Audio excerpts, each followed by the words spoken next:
मैं जनाब गर्मी बड़े से रमजान का महीना सी तो मैं क्या भाई किधरे खुले पानी ते नहाना चाहिए। जे मैं ना राधा नीयत कर ली ते शौकत स्वीट वाले जेह्ड़े भारे ना आबद साहब साढ़े मामू आबद साहब उन्होंने ना कब्रस्तान होना सी जुम्मे का दिन सी ते मैं उन्होंने तो ना एक घंटा 2 घंटे पहला टुर गया ना स्विमिंग पूल ना जेह्ड़ा नहीं जलालपुर जट्टां ते खीवे कोल बड़ा आला किस्म का ना बनया सी स्विमिंग पूल ते मैं पहले इरादा कर लिया सी मैं पैसे कोई नहीं देने मैं मसूज करके ना ते फ्री च नहाना है। वो जनाब मैं जो नहान गया तो कुदरत अल्लाह की उथे अल्लाह ने पहले ही ना 100 रुपया किसी का छड़ छड़े आ मैं वो भी 100 चुक लिया तो 100 बचा लिया ते जनाब मैं ना 2-3 घंटे नहांदा रहा। जिस टाइम मैं बाहर निकलना सी ना जिथे इन्ना पानी सी ना जिथे भाई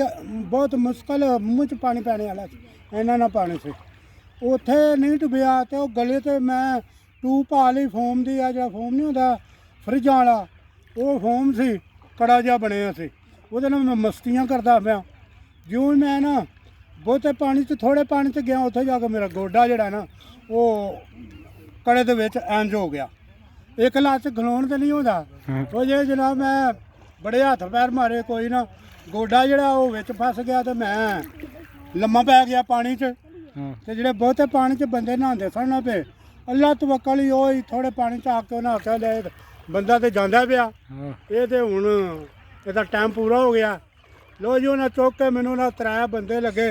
चुक के बाहर मारिया मैं चुकी जाओ ही कोई ना फिर जनाब उन्होंने चुक के बाहर मारिया फिर मैं बड़े औखे साह ले तो फिर उन्हें बाहर सुटिया तो फिर मैं